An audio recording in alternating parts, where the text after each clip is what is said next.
Hi, and welcome to Bacon and Eggs. My name is Tyler Carlin. And I'm Ethan Edghill. Thanks for tuning in to this episode. This is a new podcast we created to be entertainment for your morning commute. We have known each other for a little over 13 years at this point, and in that time, it's been a goal of ours to never stop being creative together. Unfortunately, that grew a little more difficult for us when we moved away. Podcasting seemed like our next logical step.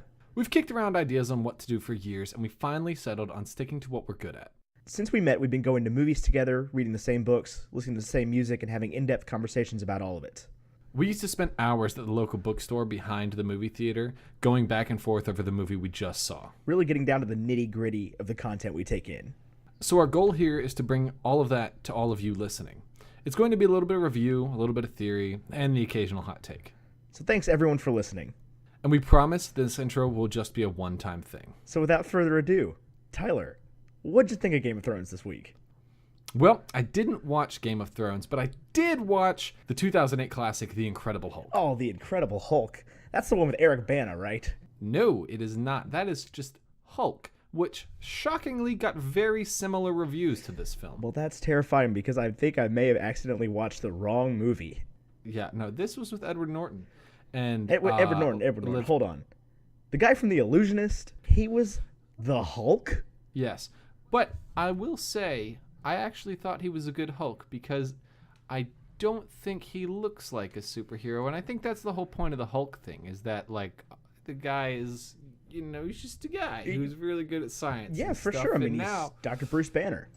Right. Now, you would think that, but he does about 3 lines of dialogue in the whole film. So, like, maybe he's super smart, but he really just sleeps in Latin American cities a lot. You know, it's really, really what he does. And that's a lot of the questionable nature of this movie for me, is the entire lack of that origin.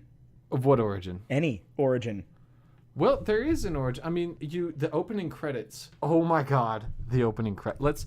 Hold on. Before we really get into it, I don't want to just cinema sins this movie. Like, I could go through every scene and be like, why on earth are they doing that? Right. And we're not going to make it a secret here. This is not the most beloved Marvel movie. This is especially actually of the Marvel Cinematic Universe. Honestly, I think it comes within the Marvel Cinematic Universe at exactly the time it comes within our podcast, right? Because it wasn't really sure if it was going to be a part of the whole thing, but they kind of had to do it, and then, like, all the continuity from that one to later on down the line, really, well, what would we say?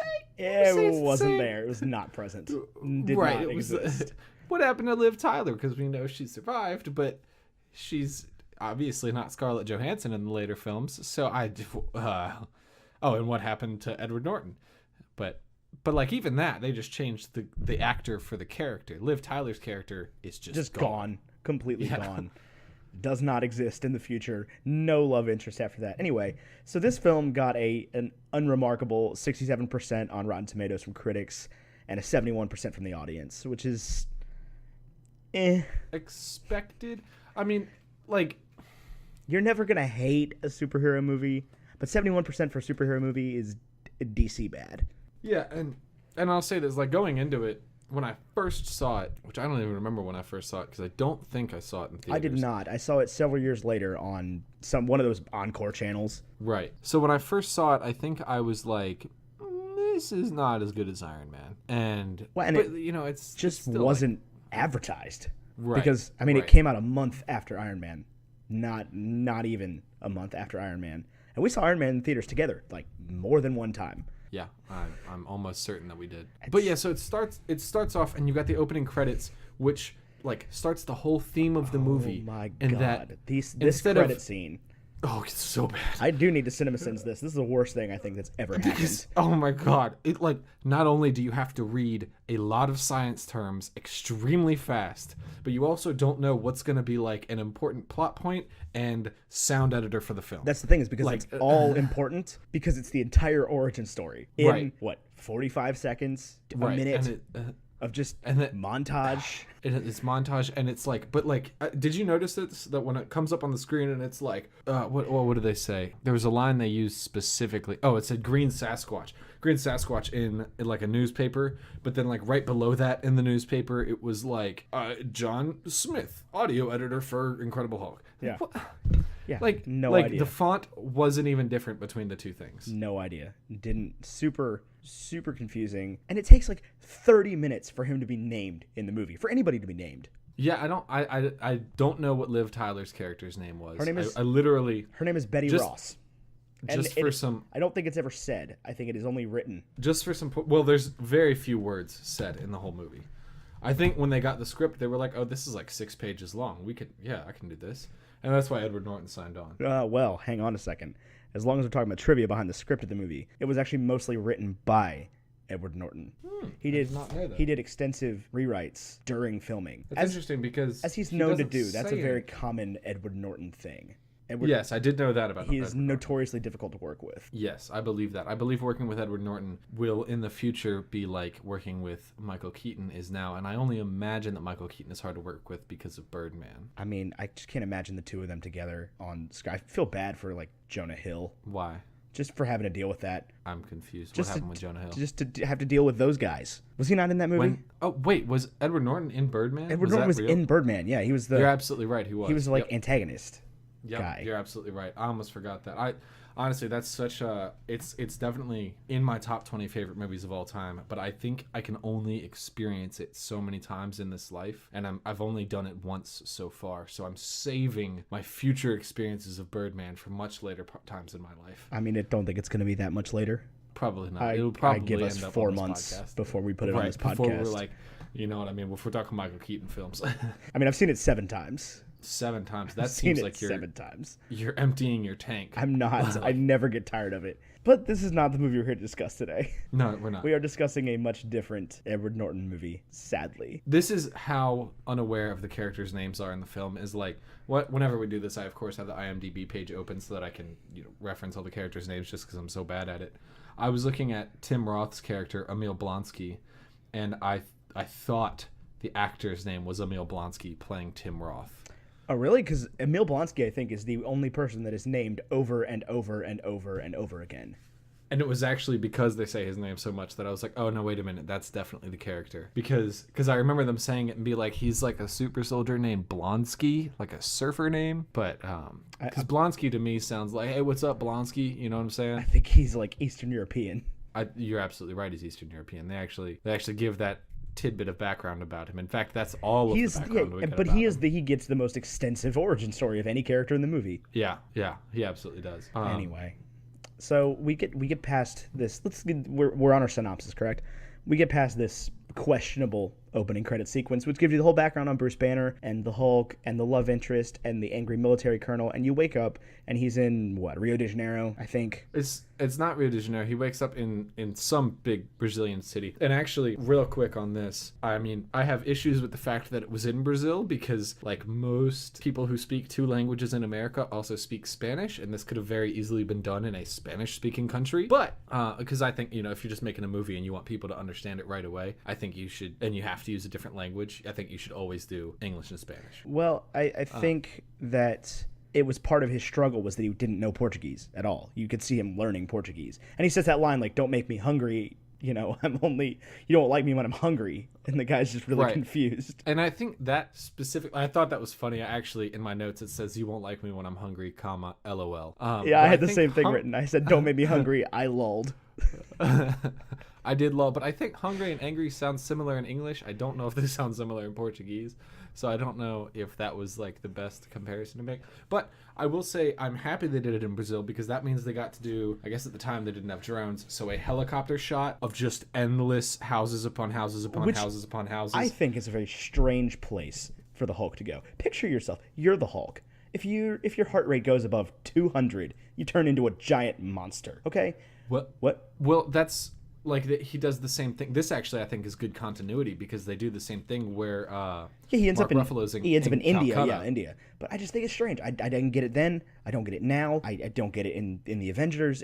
Go to Alaska. Go to Samoa, someplace where you're not gonna be surrounded by thousands of people living on top of you. But I think that's the point, is that he needs to train his body to be like able to live in this environment, so that in the event that he, you know, has to reintegrate with normal society, he can do so with relatively low stress. Right, but there's nothing normal about the society of a large Brazilian city. Correct. That's what I'm saying. That is that known when he does have to go worldwide as being just an insane situation. Right, so when he does have to go back and live in like Missoula, Montana, or apparently Blacksburg, Virginia, you know, he would have a much easier time integrating, so that when he does deal with high stress situations with like a circle of friends, he is better at maintaining that. But I mean, that's my 2 cents on that. And I actually make a note. I'm not in love with the choice of him to go to Brazil, because I think more people would understand. But then I said, but he's a grown man, and I'm sure there's a reason for that decision. So I'm just going to roll with it. Oh man. And then you get the very stereotypical trope of like, you have to learn to fight to be calm. And it's 5 minutes of the movie. Like, don't beat me over the head with that yet. Right. Know? And I also don't think like up to this point in Marvel Cinematic Universe, the need to fight has not been imperative for our heroes. No. No, not at all. Like, which of course the only other one we have is Tony, but like, I mean, he doesn't really need to know how to fight, and neither should the Hulk. Like, I mean, the Hulk beats crap to death and, you know, does his Hulk thing and goes nuts, and doesn't really need to know like kung fu or really any sort of like tactical approach to it. Anyway, so you see him working on this, I think it's jujitsu, I believe is what it was named later. I've read the trivia or something like that. It was some famous jujitsu master that was teaching him. So he learns jujitsu to keep himself controlled, and he learns to breathe and everything. And you see him working in this Brazilian soda factory. And I literally have a note written that says, what on earth could be more frustrating than working in a soda factory? I don't know. I mean, why would that be frustrating? I feel like that would be, it's got to be a billion degrees in there. There's a bunch of people you're surrounded by that you don't even speak their language, and they're always talking and yelling, and there's lots of noise, and there's clinking bottles, and like, I don't know. I just feel like this dude is doing a very bad job of avoiding a stressful situation. I think, again, that like we see when he's doing the jiu-jitsu thing, that he's training himself to lower his heart rate when he needs to. And, you know, because he's trying to live with this disease that he sees it as. Right. Which also I think is like so frustrating. Like, I get Bruce Banner, you don't want to be the Hulk because Liv Tyler doesn't love you anymore, but she does, so like... Well, he doesn't want to be the Hulk because he can't control himself, and he just murders people. Well, okay, but I have a note written later on in these notes that just says, this shouldn't be called the Incredible Hulk, it should be called the Incredibly Controllable Hulk. And like, he doesn't seem to have very much trouble. Like, oh my gosh, there's Liv Tyler, I should stop being crazy for a second. Anyway. You know, which was the opposite of how I would react if I met Liv Tyler. And I get the soda factory. I understand it because it's literally a plot device, because the blood has to go in the soda and it has to get to America so they can track him and everything like that. And it's a plot device. But I do have a note written here that says, holy crap, his blood has good aim. Yeah, his blood definitely does have good aim. Now, granted, it was a shotgun kind of shot. It was a 2-pellet shot. True. Yeah, his blood just like falls through all the grates and everything, and then goes into the bottle, and yeah, it's incredibly good aim. Fun fact about that scene, they were working on that animation of making the blood drop down through the thing into the soda bottle for a year in post-production. That's insane. 1 year. That's weird, because you never even see it hit the bottle. No, you don't. But that's always, every time a movie has special effects like that, there's always something that they always talk about takes way too long. Yeah. Always. Every time. Well, I guess there's no like motion capture with that. Like, it's just all CG. You know what I'm saying? Right, but it doesn't seem like it would take a year. A couple months, maybe, because that's somebody's job at that point. It's like, your job on this movie is to animate that one scene. Congratulations. Here's a desk. Right. It just doesn't seem like it can possibly take that long. But I'm clearly wrong, because it did. So what do I know about CGI? Yeah, I mean, I really don't know anything about CGI or editing CGI. I think we're going to get to the wrong end of this conversation real quick, but, you know, what's order? This is the Incredible Chaos, the Hulk of Incredible Control. What did you think? You know, you and I are both big fans of the film Cloverfield, correct? Yeah. On Cloverfield, one thing they did super well was they don't let you see the monsters, so that the monster seems more like menacing and crazy. And of course, there's like a couple side shots and everything. This film, The Incredible Hulk, in an era of like, we can make motion capture and CG anything, and this is a character you know what looks like. You really don't see what he looks like until like over halfway through the film. What are your thoughts on it? I do. I think that's very interesting that they chose that way. But I mean, I think that's playing on Banner's kind of shame about being the Hulk. I don't know. You know what I'm saying? Like he doesn't want to be seen. He's hiding. And just that was the, because Cloverfield came out either shortly before or shortly after this, if I'm remembering correctly, which I think I am. But that was the thing of the day. That was what movies looked like at that point in time. Really? Because I'm pretty sure at the end of Iron Man, he just says, "I am Iron Man." Right, but Iron Man's not in any frame of reference like a monster movie. That's true. But I don't think this needed to be a monster movie. I think it could have been like a very cool Rock'em Sock'em No, and movie, I have very strong opinions about this and the fact that it doesn't fit with the rest of the series at all because of that. Because it's not a superhero movie because they try to make it a monster movie. Right.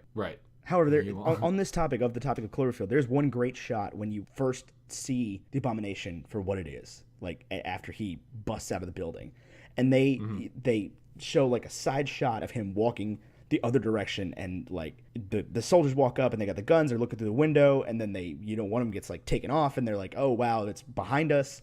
And that scene was just so, I literally was sitting there watching going, this looks like Cloverfield. Exactly. I thought about Cloverfield more than once during this movie, and there's no way it could have been inspired by it, but I think that just the time period is what pushed it to be this way, because they did both come out in 2008. Well, that's it. Was it 2008? Yep. Well, and there was just a bunch of movies at that time. Like when did Super 8 come out? Way later. Was it way later? Yeah. I mean, that was, I think so. 2011. Yeah. So, I mean, that was 3 years. Yeah, but I mean, I thought it was more recent than that. But. It's a similar, kind of thing. All these big, high budget, high dollar monster movies, things like that were coming out at this time. Right. And like Cloverfield was definitely like a hit. So people clearly enjoyed that. Right. Okay. So moving on with the story, he's in the soda factory. There's like the other love interest who doesn't get a name, but gets a couple scenes and like she has a name. I don't know what it is, but she was named. She has like a scene where she's half naked and stuff. Yeah. It's Martina. Allegedly, they say that. Yeah. You can say that. Yeah. But we're not very good at naming people in this movie or giving any kind of background, any kind of. Did you know that the general is named Thunderbolt and he's like a common Marvel character? I did not. He does appear later on, though. He does? Yeah, he's in Civil War. I didn't realize that. He is in Civil War. Same actor and everything. As Thunderbolt? Yep, as General Thaddeus Thunderbolt Ross.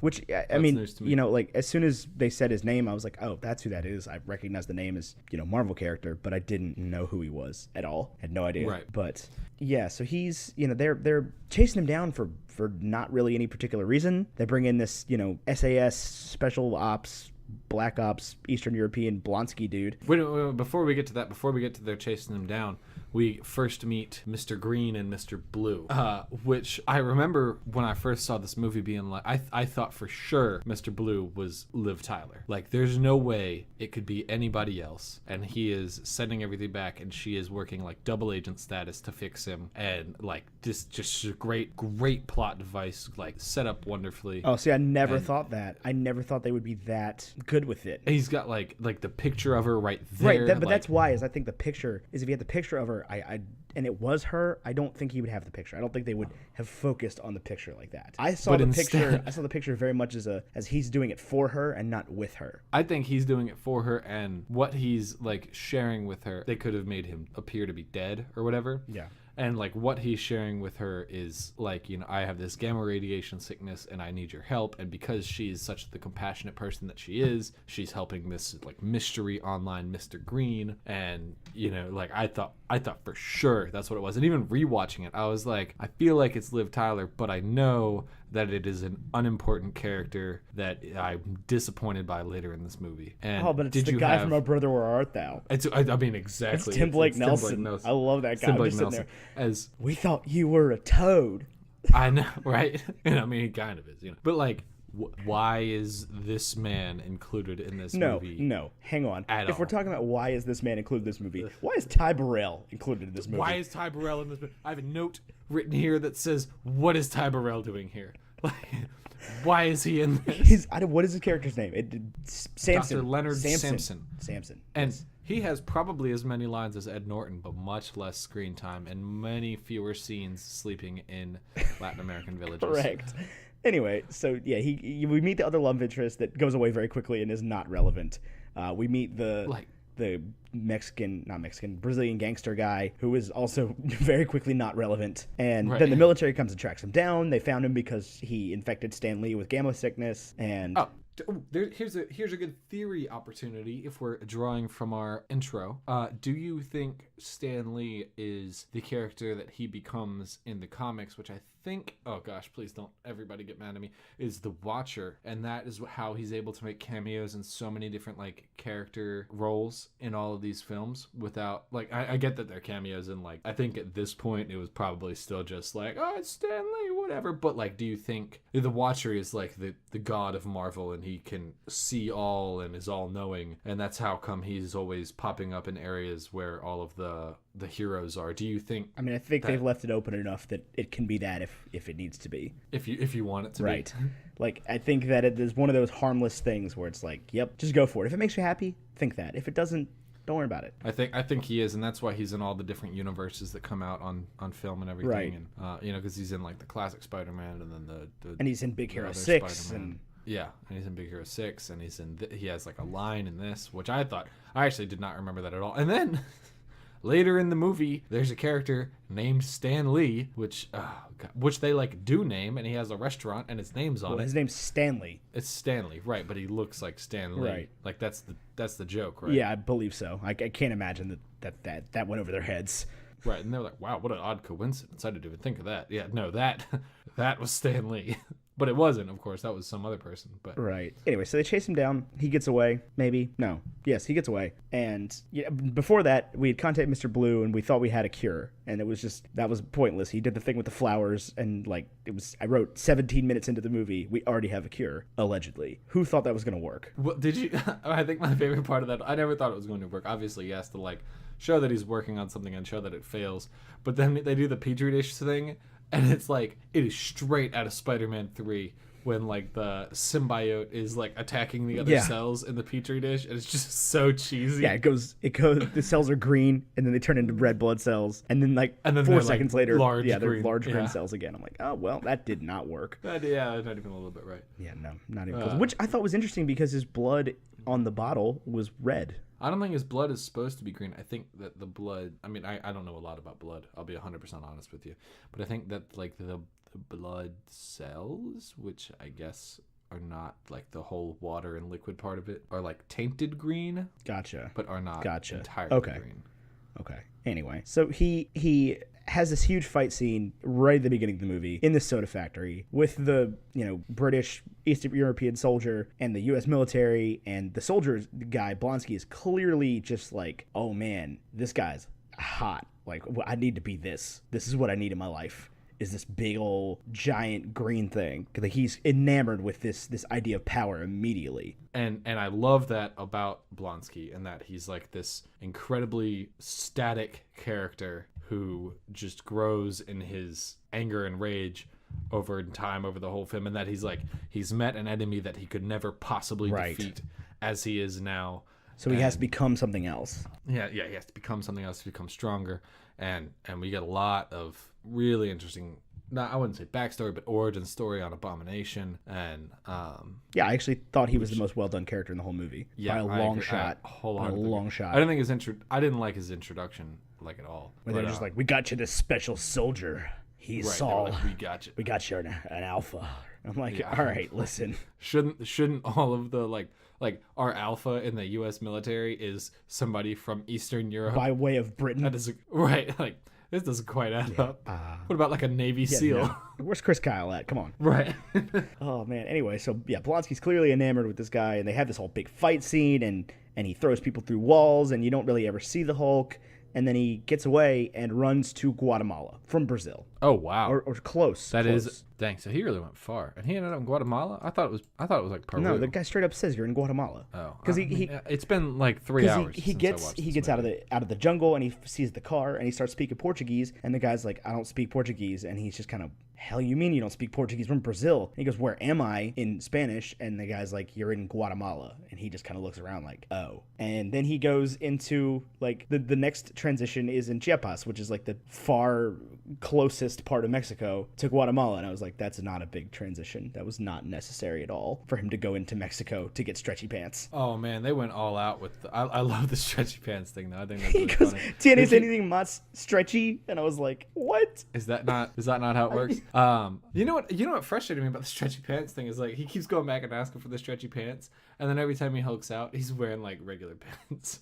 Can we talk about the pants for a second? Wait. Just for a brief second. I just want to move on to the pants for a brief second. Yeah. How do they get torn at the bottom immediately as soon as he hulks out? Like they're immediate every time he transforms, they're immediately like raggedy at the bottom, like where the hem. Like where his legs are the thinnest. Yeah, I'm like, how does that immediately look like you went through the jungle? Immediately, no fighting, no nothing. Just you transform and your pants are like that. And I'm like, I don't buy it. I don't get it. I don't get it. I'll live with it, but I'm not happy about it. I don't know why that is. Maybe it's because he wears very thin at the bottom kind of pants, very fashion forward. Yeah, the Hulk's got some joggers going on here in 2008. Right.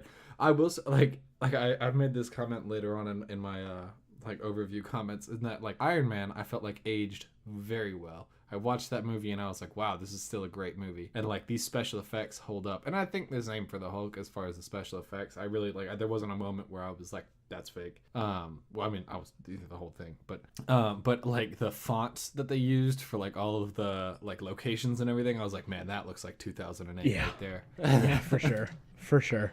And I was like, I don't know what I would describe 2008 as looking like, but that's it. I know. And it's that's it. That's it right there.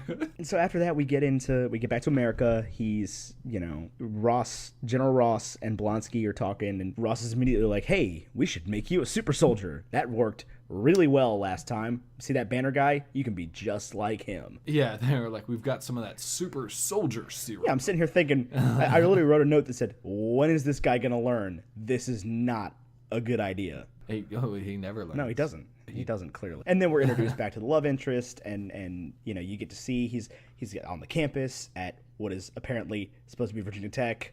Well, it's Culver University. Culver University is the imaginary comic book university. Engineering college in Virginia, in the mountains. Right, in Southwest Virginia, in the mountains. That has gray limestone. So it looks, and it's got a big building. It looks exactly like Virginia Tech. It's very similar to Virginia Tech.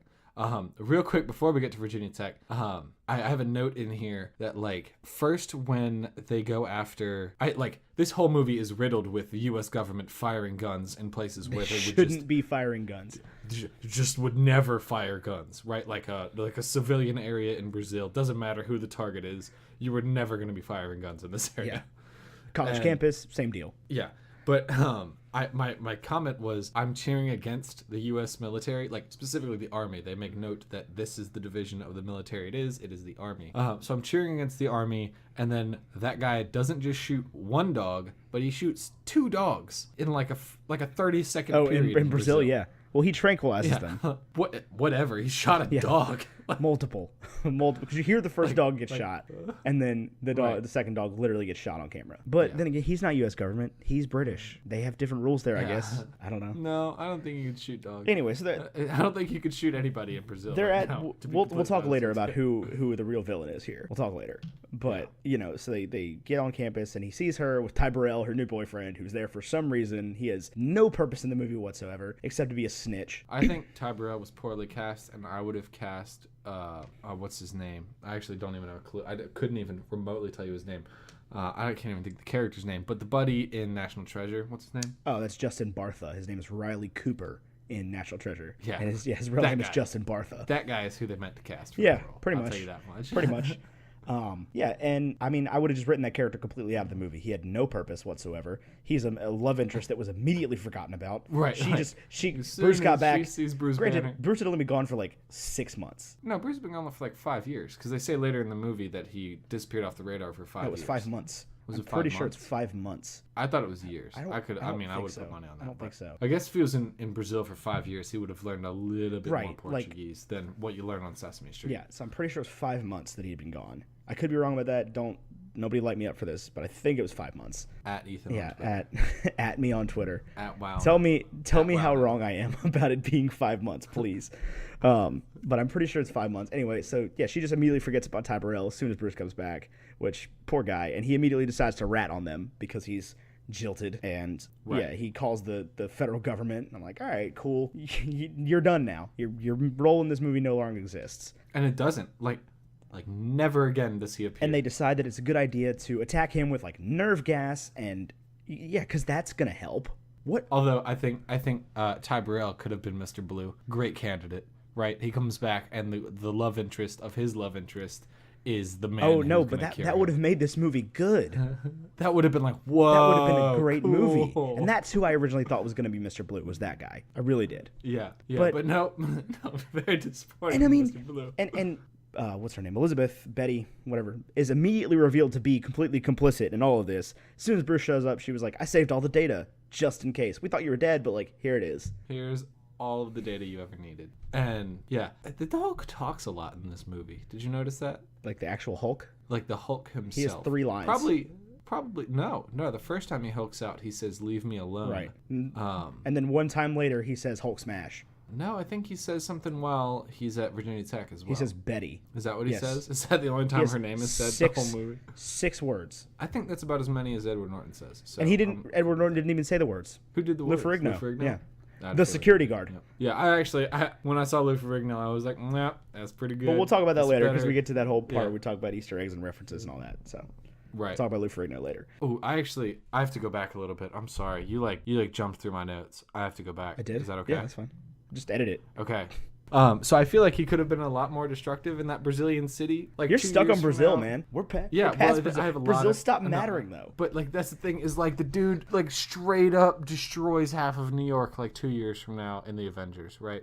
Probably more than 2 years from now. But he like straight up destroys like half of New York. And he like takes down a giant Tatari dragon with his fist. And like in this Brazilian city, he does a little bit of damage to a soda factory. And like I feel like very few people died, which I was like, Well, man, I think but that's the thing Hulk is they was caught him in traipsing. that soda factory, not in the slums of downtown Rio. Yeah, but I think like that's where when he he's on the hulked out, helicarrier. When he's on the helicarrier, does a lot more damage. Like, and he's the Hulk. He like after destroying a little bit of a soda factory in Rio, he travels like 500 miles. Yeah, running through the Amazon rainforest. I think he would have done considerably more damage because like the whole thing about like these Brazilian cities is that helicopter shot where like everything is on top of each other. You know, I think he would have done a lot more damage. To me, the Hulk would be way more destructive. Well, like, do you remember Superman? The first one with General Zod, yeah, where they destroyed like all of Metropolis. That's what I want in Rio de Janeiro in this movie. yeah, but like because he's the Hulk. they need to. He's not Superman. But they need to leave it ambiguous as to whether or not he's a bad guy. Superman's not a bad guy. He destroys all of Metropolis. I mean, I'm just saying. That's what I'm saying. They need to leave it. You know, there's there to be no chance that he's a bad guy at this point. Like it could be yes, it could be no.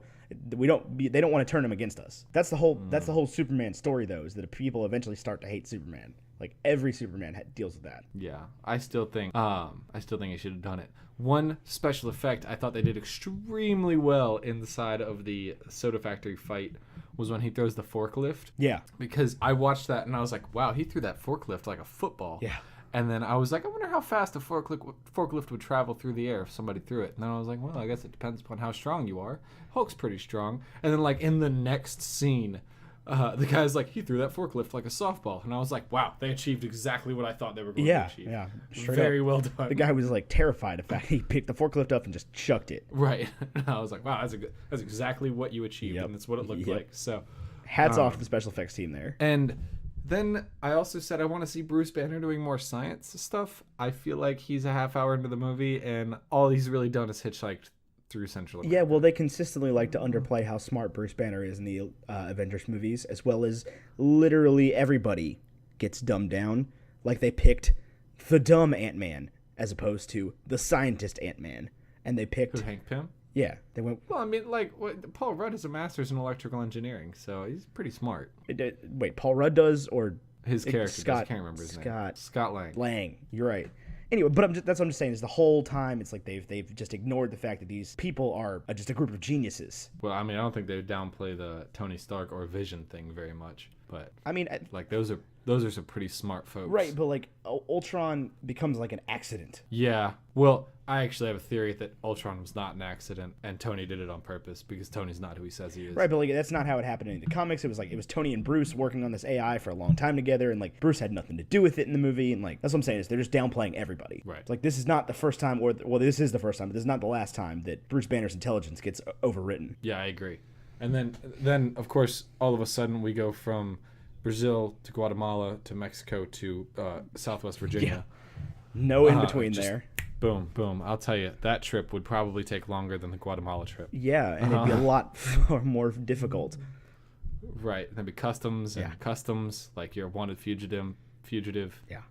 2008 was not the easiest time to get into America. No. And I also noted that like a sweaty, middle-aged man on a Virginia college campus, at least in my experience, would stick out at least a little bit. Like not a ton, but enough that somebody would look at him and be like, wow, yeah, that guy hasn't showered in 3 weeks and he smells terrible and definitely doesn't belong on this Virginia college campus. He kind of looked like a professor. See, that's why I said he wouldn't stick out a ton, because like I had professors who I don't think showered for 3 weeks at a time. Yeah. And were like, would walk to class barefoot and like that was like their shtick. Yeah. But like people know those professors, right? Like right. But it was obviously a much bigger school. I think that at much bigger schools like that, you just kind of stop looking for trouble. I guess. I don't know. I think somebody would be like, wow, you smell bad. But that's I think literally, that was just too much the man hasn't showered since before like a gamma radiation induced rage that turned him into like a 600-pound monster. Yeah. And then he came out of it. Like he probably smells like just the jungle. Like the jungle, like terrible. Like he was homeless in Mexico for what looked like weeks. Right. Wearing because when he gets back, it says days of that instant, 16 days is when he's at Culver. Yeah. It's like, what? Yeah. And I don't know how often he showered in Brazil. I mean, his apartment didn't look particularly nice. No. Well, and he's a day laborer in a soda factory. Yeah. Yeah. Does he make money doing that, or is he just doing it? I don't know. I would imagine he made money because the boss was like, "Man, you're so smart. Let me put you on the actual payroll." And he was just like, "No, thank you. No, don't do that. No." And then he gets to Culver's. What is Culver's? Culver's is a fast food joint in the Midwest. Is that correct? Yeah, the like North Midwest. Yeah, they serve butter burgers. That's the thing. And cheese curds. Cheese curds. I love me some cheese curds. You can get cheese curds at Sheetz, which reminds me, this episode is brought to you by Cheese Curds, everybody's favorite fried cheese. Not any particular kind of cheese curds, just cheese curds. The idea of cheese curds. Yeah. The idea of cheese curds, keeping you warm and safe at night since they were invented. And stopping you up just a little bit more than you'd like. Just enough. Mm-hmm. Cheese curds. They're cheesy. All right, so this movie has like a lot of reading in it. It was like when he gets to this campus that I realize I am reading, like I can't look away from the screen. Right. Because in order to know what's going to happen, I have to read about it. Right. This is not a well-made movie. This is when I started to notice, especially, that this is not a well-made or well-thought-out movie. No, because the U.S., like I have in all caps, in what world would the U.S. government fire 50 caliber bullets on a school campus? Yeah, or like sonic cannons. They're like, clearly when students are there, it's likely early fall because the leaves are still green in Southwest Virginia. And so like everybody's still like, I don't even know where this building is. And like there's just 50 caliber bullets and like airstrikes going through the campus. Where are the gunship? The gunship is nowhere near this place because it's a college. Which I thought was hilarious is they would, every time he would mention like, where are the said weapon, they would just kind of fly in over some mounds. Oh my gosh. That fight scene was where I was aware that it was not a very good movie. And the whole time you're like, well, I don't really cheer for the Hulk because, I don't even really much care for Bruce Banner, except for he did that nice gesture for a we don't know soda factory. Anything about him. Right.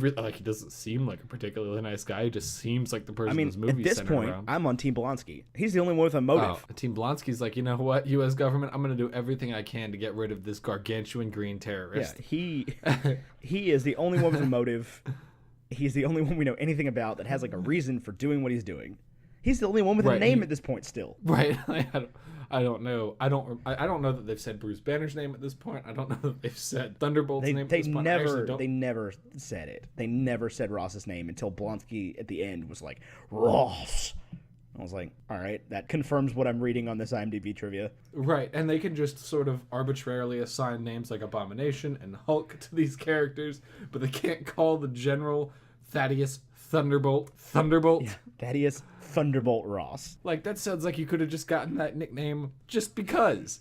Hulk is like a made-up word. No, it's not. Well, you could be like a hulking thing, but like the word Hulk, I don't think. Yeah, it means it's just like a meaning. big hunk of junk. Hunk of junk, like a big old Hulk. Yeah. I don't know that in any context you can just say Hulk.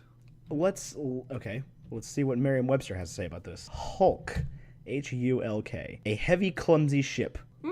Yeah, the Like body of an like a old boat? ship unfit for service. Huh. So, I mean, in that way, you could say the Hulk is like a vessel for Well, Bruce Banner to get around very quickly. I think But he's it's unfit more for of just like military service. a big thing that's just sitting there. It's an immovable object that you can't do anything with. It just sits there and rusts. That is the opposite of what the Hulk is. Right, because but he is mobile object. he is a mobile object. He can do lots but he of is things. not movable. Like he is an impenetrable force. He is also not fit for Correct. military service. He's Because he 4F. is insane. He is pre-operation Steve Right. Rogers. I felt like Hulk, like they had the weapons to defeat him very easily in this scene on the college campus, where they were like, "I'll bring in the 50 cows," which, like, again, you can't. they didn't do that. anything to him. This is a college campus. Well, they did. They had the sonic wave things, and that like worked shockingly well, like insanely well. Did that slow him down? Because like an Army of the Chitauri, a few movies from now, ain't nothing on Hulk, but like 2 big sonic waves, Yeah, man's until he gonna be stopped for a throws few a big minutes. piece of sculpture at him. That was That was awesome. pretty cool. But like, he like rips it in half, like molten in half, with a sculpture that's not molten hot. I mean, it's like a lightsaber. It was not the best fight scene I've ever seen.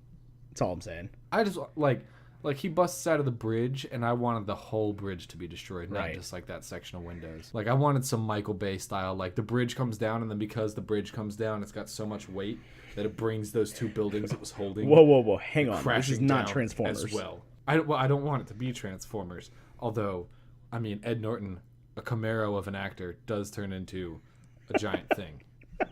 So, I don't know if we'd call him a Camaro of an actor, because the Camaro is like the cargo shorts of American sports Yes, cars. says But, like, the guy who spent years and Edward years Norton. going, I want a Camaro more than any other car in the world. That's because Bumblebee was a Camaro, and like, Anyway. man, that was cool, and that is 100% the reason why. But now I drive a different American sports car, so Anyway, Camaros are just basically garbage now. at the end they have this huge fight scene, which is not the first or the last in the movie. There's a lot of these that occur.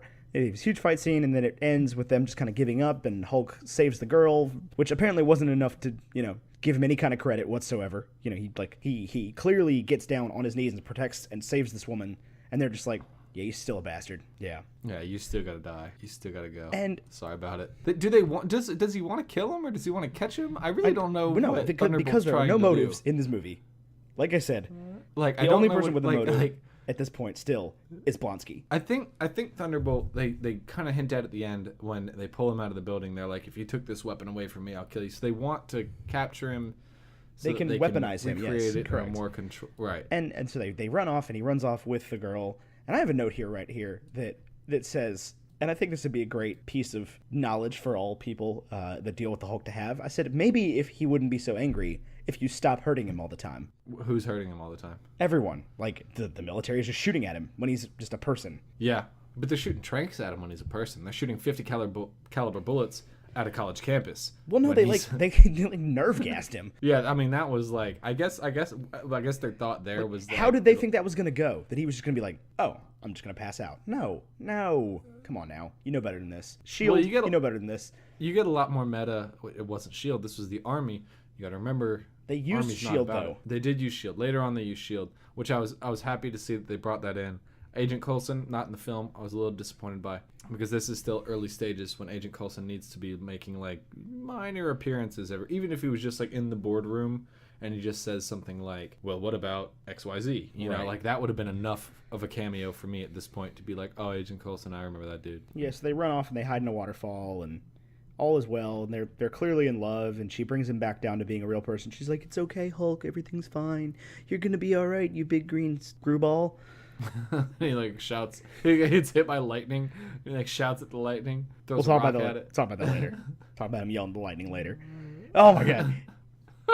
Oh my gosh, man. It's so bad. It is. It's just terrible. Oh, So I so wish it wasn't. Like I went into it and I was like, I'm gonna like this movie. So I'm then gonna like have a positive review about it. I tried so hard. Like, I tried so hard.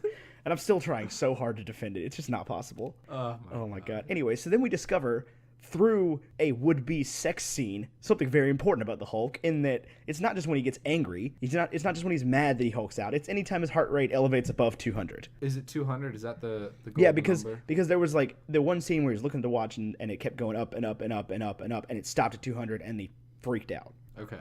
And so, like, Blonsky, we think, is dead at this point because he got completely marked against that tree. Except he's a super soldier, so he heals immediately. Is that the scene after he's been super soldiered and he... Yeah, because he does the thing when he's got the sculpture where he, like, does, like, some crazy cool jump. Yeah, he does some Neo moves and... Right. Yeah, and then they're talking about how, you know... And, like, his pistol does more damage to the Hulk than, like, 50 caliber bullets. Right, and the doctors go, you know, well, his bones look like crushed gravel right now, so he probably will never walk again. And then you just see him, like, move his hands, and I'm like, yeah, okay. That could have been the end. Never gonna walk again. That could have been the end of the movie of Abomination, the origin story, and then the next movie is about Abomination, like, terrorizing cities, and, like, his little hand moving is the end. Blonsky is, you know, and then they had this whole scene where they're like, you know, we're using S.H.I.E.L.D., we're gonna find him, and I'm sitting here going, there's no way he's gonna lead you guys right to him, and then he leads them right to him. Like right away, they're like, yeah, he's gonna email Mr. Blue back. Every time you search Mr. Green and Mr. Blue, it'll come up in S.H.I.E.L.D.'s database. And then what does he do? Immediately sends an email, like, to the private email of Mr. Blue. On the encrypted server, but of course S.H.I.E.L.D., much like the NSA, don't care about your encrypted server. Right, so they didn't even know who Mr. Blue was before that. Now they do, and... So and they don't, like, go to this guy, right? They're not like, oh, we know he's got a known associate named Mr. Blue. No, they just keep trying to track him down. Right, in New York, why don't we just track this dude down? No, they block off New York on the Jersey border, being like, oh, well, there's no way he's not going to use a car. Right. Anyway, so they get into New York, they go meet Mr. Blue, who is not Ty Burrell, and is Delmar from Oh Brother Art Thou. Like, I don't know his actual name, but he's Delmar in my mind. Why?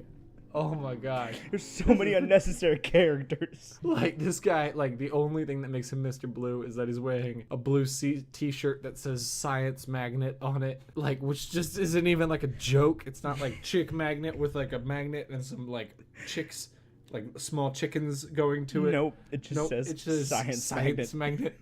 Like, oh my god, why is this guy in this movie? And the whole time... And maybe in, like, the comics he's got some much greater role and he's this famous character because he does have an alliterative name, so I imagine that's the case. He is a major character. He becomes the leader. The leader of what? Just that's his name. He's the leader. He's a villain. He's a huge villain. Because you see that scene where he gets, like, part of his face transformed. Right, and his brain goes off. He turns into the leader, along with, like, and there's, like, three of them. There's the Abomination, the leader, and Grey Hulk in the comics, and they all band together to destroy the actual Hulk. I bet they fail. I mean, I believe they fail and not fail. It's a comic book. You can do it over and over again.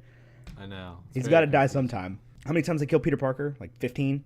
There's been, like, 6 Spider-Man, I think. No, I think I saw a video about the top 6 Spider-Man. That's what it was. You're saying Spider-Man. Like it's his last name. Like he's Phil Spider-Man. What is that from? Friends. Phoebe's talking about Spider-Man, and Chandler says that. Phil Spider-Man. Anyway, so the whole time I've been writing notes being like, Mr. Blue is really sketchy. There's no way this is not a bad guy. And it turns out, like, he's not sketchy. He's just a really weird dude. And he's just a professor at a university in New York City, which is like an even worse place for the U.S. military to just mobilize active ground units and, like, tanks.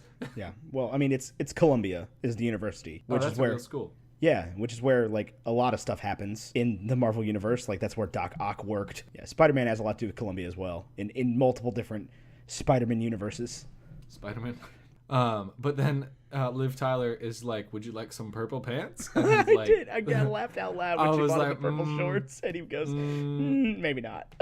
Nah. And then after she hands in the purple pants, they, like, go through all of her stuff, And this is when I put in my notes, this movie never ends, because I feel like I've been watching it forever. Yeah, it was only an hour and 45 minutes long. Oh my god, it was so long. It was like, I was just sitting there like, oh my god, when does it? There's just so much like unnecessary.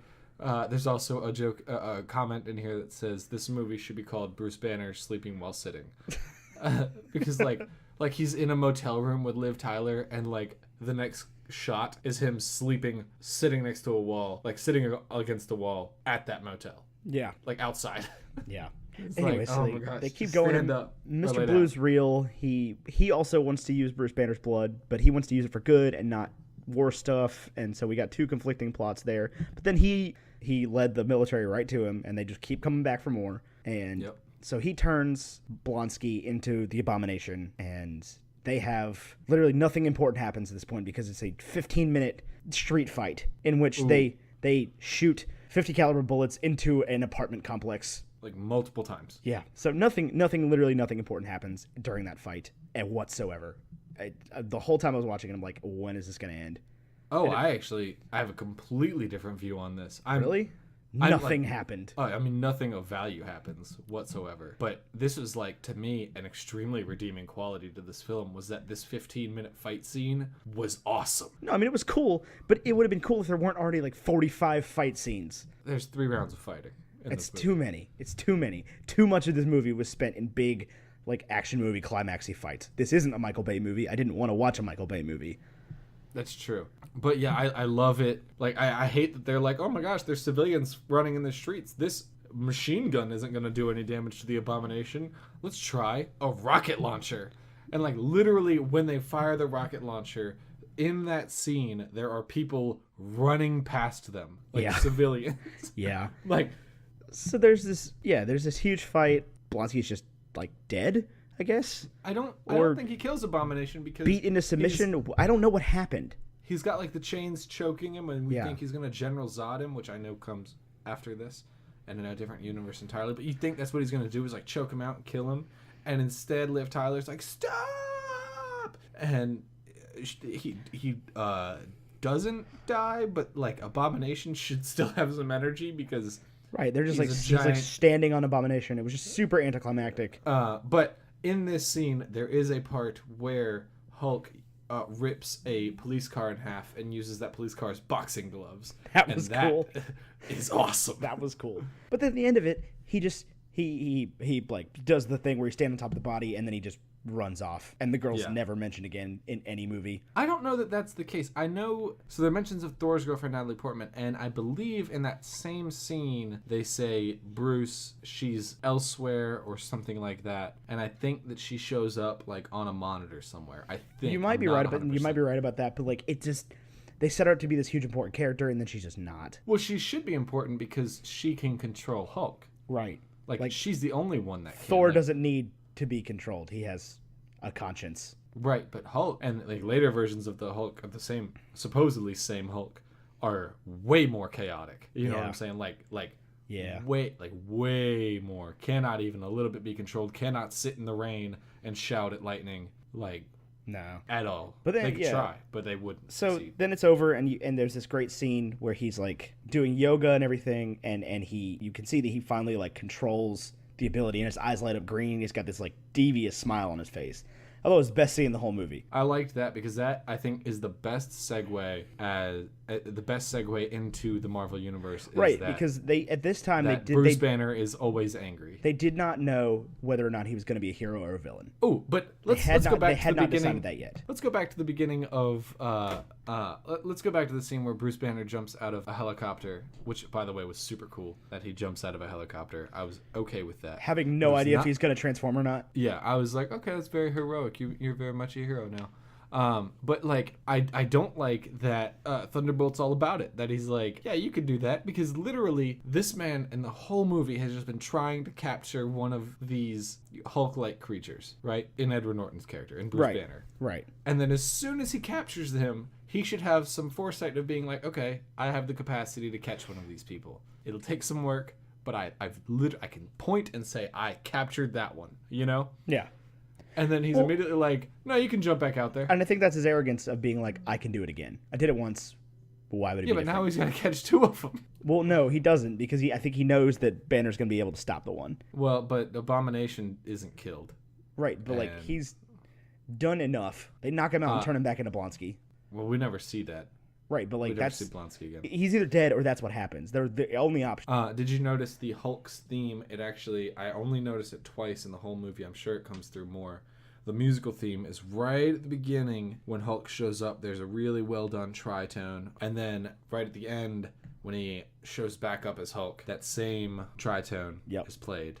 And I was actually like, wow, what a perfect the score was chaos. What a perfect chaos note for this character. And I actually thought that was... Yeah, score was pretty good. Well, I mean, it could have been... But it reminded me of Wonder Woman, which I'm sure you have yet to watch. You're going to keep bringing that up, aren't you? You have... It's so And good. not going to watch it until we review it. Oh, my God. At this point. I'm not watching it until we review it at this point. It's not going to happen. So we get this, and then the movie's over, essentially. But there's this pre-credit, post-credit scene. It was the one with Tony Stark. It felt weird. It felt like a post-credit scene, but it wasn't a post-credit scene. Well, it doesn't make any sense. Because Tony Stark walks in and talks to Thunderbolt, who just created Abomination. Yeah. And is like, I've heard you've got a problem and you're looking to, we're putting a team together. Does he want Bruce on the team or does he want Abomination on the team? I think he wants Not really. Thunderbolt on the team. He wants Thunderbolt. But he on wants the team. to recruit Thunderbolt for S.H.I.E.L.D. Gotcha. But if I've seen Iron Man 2, and I have, Tony Stark not super hot on the whole S.H.I.E.L.D. thing for a good while. Yeah, well, Like he's, I don't really know. At this point, he's like, yeah, well, I'm too good to be a part of your program. Yeah, but they hadn't developed that storyline yet. This was just... Yeah, but I mean, but now they've like shot themselves in the foot for when Iron Man 2 comes out, and Tony's like, no, Agent Phil Coulson, but, like, I want literally nothing to do with you. Nobody watched this movie. Nobody even knows it's part of the series. You ask anybody. Honestly, you ask anybody about this movie. It came out years before that, like in their mind. It came out way before Iron Man. It looks different. It feels different. It's just not that. It doesn't have any of the consistencies of any of the rest of the movies.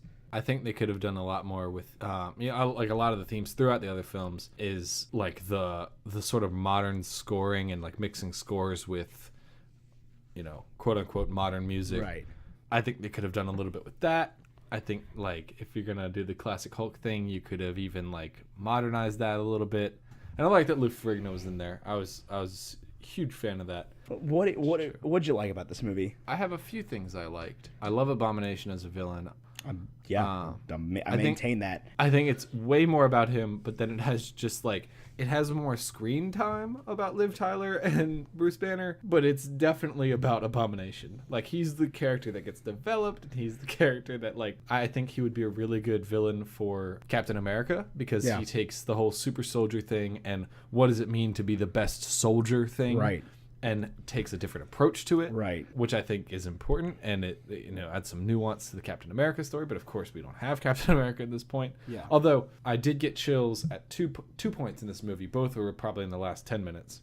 I got chills first when the Hulk says Hulk smash. Oh, I did not. I thought that was so cheesy. I thought it was too, and I was like, I knew I shouldn't have gotten chills, but I was like, he said the thing. Sabingo. Right. It's like when it's just the bingo. Right. It's like when the thing says it's clobbering time. It's like, that's cheesy, but I love it. And then the other time I got chills was actually during the post-credit scene, pre-post-credit scene that I don't like, when Tony Stark says that super soldier serum was put on ice for a reason. Yeah. That gave me chills because I was thinking about this is foreshadowing Captain America literally being on ice. Oh, yeah. Did you catch that? Yeah, I did. Okay, I just want to make sure you caught that.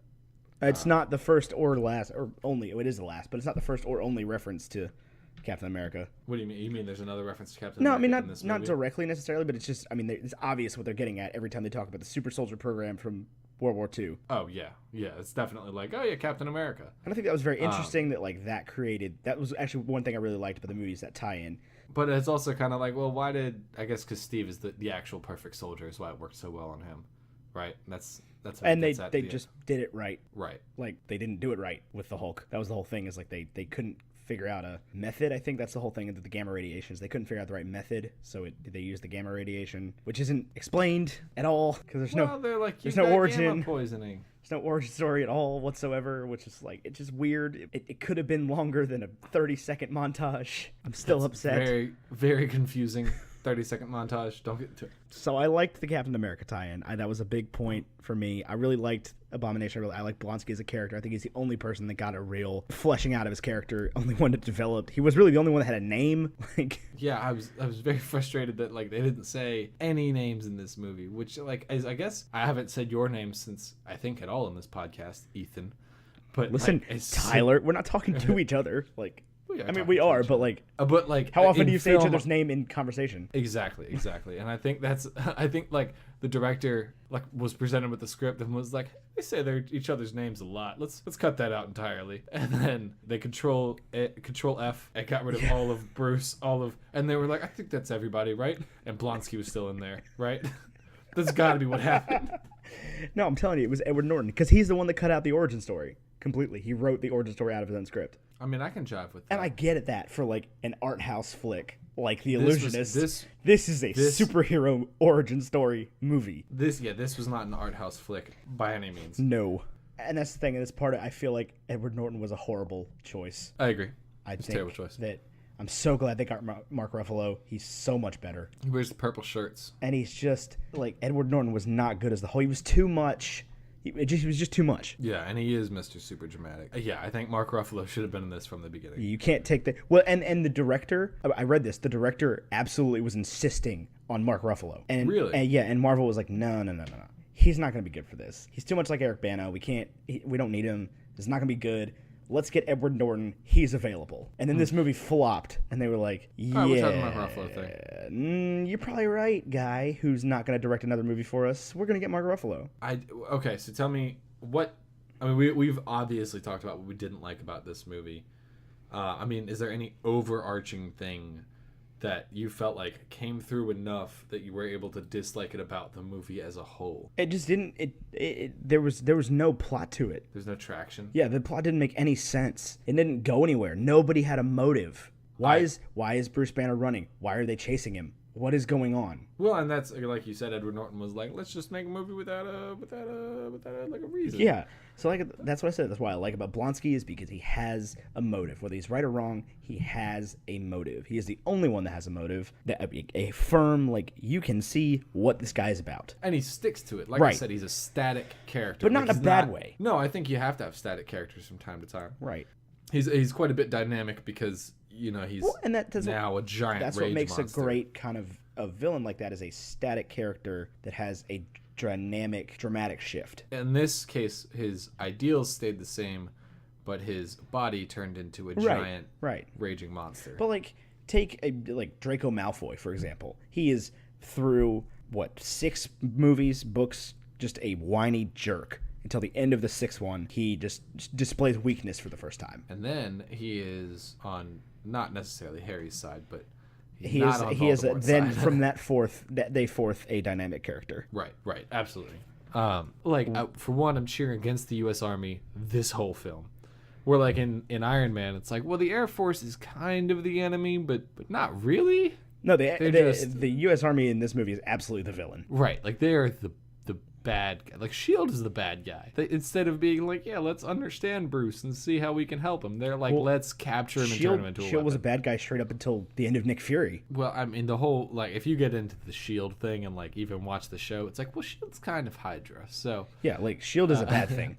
We've figured that out many times. But then S.H.I.E.L.D.'s a good thing, and then S.H.I.E.L.D.'s a bad thing, and it's because people are a part of S.H.I.E.L.D., and people have different motives. Yeah, well... you can't shoot guns at college campuses. You can't bring tanks to a college.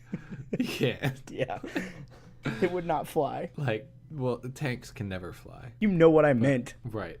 And in Ant-Man, a tank does, I wouldn't say fly, but... does jump out of a building. It falls with style. Any notable Easter eggs you want to share that you noticed? Yeah, I really liked the thing where Hulk yells at the lightning. Why? What is that Easter egg? I'm so confused. It's Thor. It's is that what that foreshadow? Yeah, I mean, I don't know if it's intentional or not, but it has been made intentional by the fact that isn't that the plot of Ragnarok is this battle between the Thor and the Hulk? I think that's probably going to be in the first 5 minutes of Ragnarok. Is that they get put into a gladiatorial style battle against each other. That is definitely a thing that has happened. Is this foreshadowing of them having this conflict? That he's mad at Thor. I would not have caught that even a little bit. That was the first thing I thought. He was yelling at the lightning. I'm like, dang. All right, what's up? Maybe I'm reading too much into it, but well, I think also like Ragnarok is our next exciting moment in Marvel. You know, are you going to be caught up on the Thor series by the time Ragnarok comes out? it depends. Like, will you have seen? I guess Thor, I'm gonna have to watch. Dark I World? guess I'm gonna have to watch Dark World. There's just a couple things that I thought were really well done. There was a lot of like references to the old Hulk movies and like or TV shows, and like Lou Ferrigno, who was the voice and the actor for the Hulk part of the TV show, like was the security guard, and he is available. And they also had Bill Blixey, whoever played Bruce Banner in that TV show. He is passed by the time this is filmed, so it's like he was on the television in the original scene. It's stuff like that. Like you have to kind of look at the trivia to catch it, but I think it was cool that they put that kind of stuff in there. That is definitely something I liked, as they give a lot of reference to the previous kind of TV show and the movies and everything, and there is source material for it, so it's something they can do. Like Iron Man, they'd never really done before. Well, okay, so on the flip side of that, I know they do a lot of the same thing in like Spider-Man, where they'll have like somebody playing like old Spider-Man theme song. But at what point can you have like a Tobey Maguire cameo in Spider-Man? You can't. You don't think you can? No, I don't think you can. I don't think you can in any of these Spider-Man things, because I think that they've all been not reboots so much as replacements. Mm-hmm. And I think that... But I think people... Like, I think Andrew Garfield is like, you're not allowed in Spider-Man anymore. And they do nod a little bit to some Spider-Man stuff, because Donald Glover, I think, voices Spider-Man in the cartoons, and then he was on screen. But I think, like, people generally accept that Tobey Maguire was a good Spider-Man. And, like, the first two movies were really quite excellent. It's that third one that really killed the series. I mean, do you want to hear my opinions on that? I mean, do you think Tobey Maguire can appear in Spider-Man in some sort of way? God, I hope not. He wasn't a good Spider-Man. He wasn't a good Peter Parker. He was somewhere in between. I think as a kid, I didn't have enough movie understanding and knowledge to think a character was poorly cast. I think in fact, as a kid, there was one movie I saw and did not like. And do you know what it was? What? It was the 2003 Hulk. I remember going to the theater. Yeah, no, it was terrible. We were there to see something else. And instead of seeing something else, I like begged and begged and begged to the point where I felt bad when my mom was like, "Fine, we can see Hulk." And we saw Hulk. And like it was the first time in my life I saw a movie and was like, that sucked. Yeah, bad. It was not good. It was not good at all. Yeah, but I wasn't crazy about Tobey Maguire's Spider-Man. I never liked him as Spider-Man. But that's a whole different. We can cover that series at some point. I would like that. Yeah, you got to. But yeah, I wouldn't want to see him as Spider-Man. I don't want to see him as Spider-Man. I definitely don't want to see him as Spider-Man. But maybe he shows up and there's like he's the bartender or something. Yeah, I could see that. I think there's something to be done there. Something else I thought was cool, and this is just like the drinks that General Ross is drinking at the bar when Tony Stark shows up are Incredible Hulks. Oh, are they? Yes. Oh, that's cool. Yes, he is drinking Incredible Hulks, which is like cognac and something else and Hypnotic. To make it green. Yeah, to make it green. Well, the Hypnotic's blue, it mixes with the yellow and makes green. That's funny. Yeah, they are Incredible Hulks. And I was like, that's an awfully bright drink you got there, sir. Right. And I looked it up and they were like, yeah, we intended it to be Incredible Hulks. We thought that would be a cool kind of thing. What I didn't like about this movie, I know we've said a lot of things we didn't like about this movie. Back when we made our Iron Man episode, we quoted it a lot. There's no quotes, and I think there's no dialogue. I think we have yet to quote it. And maybe that's like a symbolic gesture by the director, who was like, the Hulk doesn't talk very much, so the whole movie will be silent. Right. The only quote I would think the only quotes I would think to mention were the ones that were supposed to be funny, like when he said, you won't like me when I'm hungry, or the stretchy pants. I like the Hulk smash thing. Yeah, funny. But like that's what's funny is like Edward Norton doesn't even say that. Yeah, he doesn't even say that. Lou Ferrigno says that, and he has still done the voices for all of the Hulk scenes, I believe, up through the Mark Ruffalo Hulk. Yeah, because he said 6 words in this movie. Yep. So we'll keep a running tally of every time the Hulk is in a movie, how many words does he say as the Hulk. So anyway, I want to know, do you have any other thoughts on like Easter eggs or anything like that? Like at one point I wrote, he makes 47 keystrokes to type the word home. I noticed that exact same thing. It's just like clickety click, click, click, click, click, click, click, and you look and it goes home. I'm like, it's a 4-letter word. I wanted to go into it and be like, this movie was great, it's excellent. They've got this great character development, and it's just very nuanced the way they took the dialogue out, but it's not.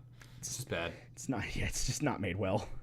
There's so many plot holes in the non-existent plot, and it's just... And there's a a lot of guns being fired on school campuses. And I know you're like, Ty, you keep talking about that, but it's because it happened all the time. It did. There was a lot of shooting into civilians. But not a lot of civilians dying. I think they did. We just didn't see their bloody corpses all over the screen. Right, but like, it is an incongruous amount of things happening. So I want to know your overall take on this movie. If you assign a breakfast dish to it, or if you have some like. So what is our scale? 1 to 10? No, it was a breakfast dish that we assigned to it. I know there was a breakfast dish. I actually know what breakfast dish this movie gets. I do as well. But hang on a second. What was our villain scale? It was our villain scale. Tommy Lee Jones as Two-Face to Heath Ledger's the Joker. I think this falls right at the Abomination from the Hulk. Like I feel like I would say that I would call Blonsky like right in the middle. I would say the U.S. government as a villain ranks slightly above Tommy Lee Jones. Right, it's like very, very confusing. They both had no motive. They both flip-flopped like mad every time they needed to, and like it was just absolutely terrible.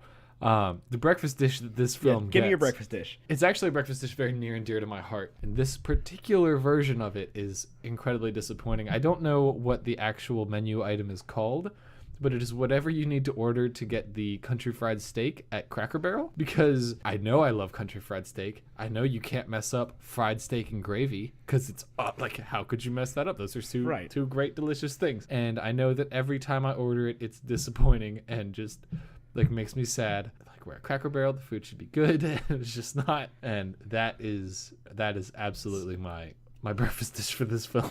I'm gonna give this a solid shrimp and grits. Whoa, you take that back. Shrimp and grits. Hang on, I'm gonna explain it.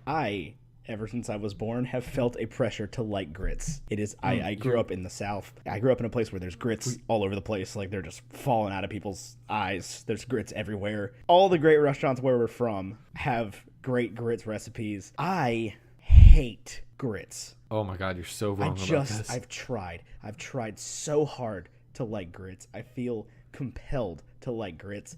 I want to like grits, but I don't.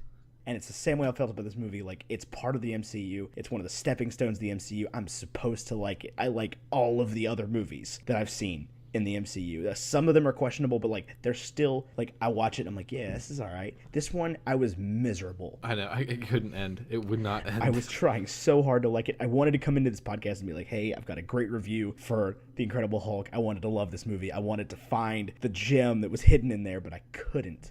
I did a lot of research on it. I read all of the trivia, all of the quotes, all of the goofs. I read the whole Wikipedia article for it, just trying to find something redeeming. You know what was redeeming about this film, and I'm just going to just drop this in real quick, is I think of all the Hulks there have ever been, including the one we have today, I like the way that this one looks the best. And I think the one we have today looks more like what it should look like, but I love the posture and the way that this Hulk looks. Mark Ruffalo's Hulk is a little chubby, but that's what the Hulk's supposed to look like. But like this Hulk, they designed to be like 0% body fat, just trained.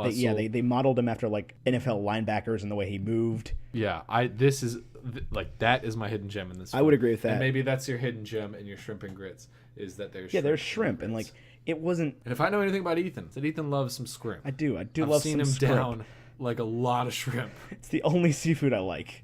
You know, I give it a shrimp and grits because like I get that people like shrimp and grits, but I don't like shrimp and grits or anything in grits. Like, it doesn't have to be shrimp. It can be anything in grits. It can be cheesy grits. It can be non-cheesy grits. It can be buttery grits. I don't like a grit. I don't even know what a grit is. I think my issue with what you're saying is that you think everybody else likes it and they don't. No, I'm just saying everybody else likes shrimp and grits. Like, I don't know. Maybe I'm wrong about the breakfast food, but that's just what it stood out to me, is that thing that like I've tried to like. Well, that's why I say the country fried steak at Cracker Barrel, because it's surrounded by things that I like Cracker Barrel and country fried steak, but it just isn't good. Oh, I love the country fried steak. I love country fried steak. It's like my favorite breakfast dish. I'm a big fan of bacon and eggs. Roll credits. How would you compare this movie to Iron Man, the only other movie we reviewed in the Marvel series so far? It doesn't. Like, the best acting in the whole movie is Tony Stark at the end of it, saying something completely out of character. That's probably accurate. There was not a lot of great acting in this movie. Anyway, thank you so much for listening to this week's episode of Bacon and Eggs. As always, you can find us on Twitter. I am at AmeriCarlin. That's America RLIN. And I am at WowNow, W0WN0W. The O's are zeros. That's yes, the it's gimmick Leet right Speak. there. Leet It is Speak. 100% because WOWNOW was taken. Hashtag 1337. You can find us there, where we will always be open to suggestions or follows or whatever. Whatever you want to do. I have the same Instagram name as well as I believe Tyler does the same. Well, I do. My Instagram name is not Wow Now. It is also no, it's also Merrick Garland. And you can reach us at baconandeggsmedia@gmail.com. We are open to your emails. We would love to speak with all of you. Yes, we got some exciting things coming up, and we will be having some interactions and all that. Anyway, it's been lovely meeting you folks. I hope you sat through this movie, and I hope you're not mad at us for making you watch it. Thank you for listening to the sound of us complain about The Incredible Hulk. I promise you, we're not going to be like this for every movie. This one is just really bad. Really bad. A very unfortunate way for the whole MCU to start. But you got to start somewhere. And that is what we're doing with this podcast. Exactly. So we will see you in what I would guess is about 30 seconds in your time when we'll be taking on the next episode of Game of Thrones.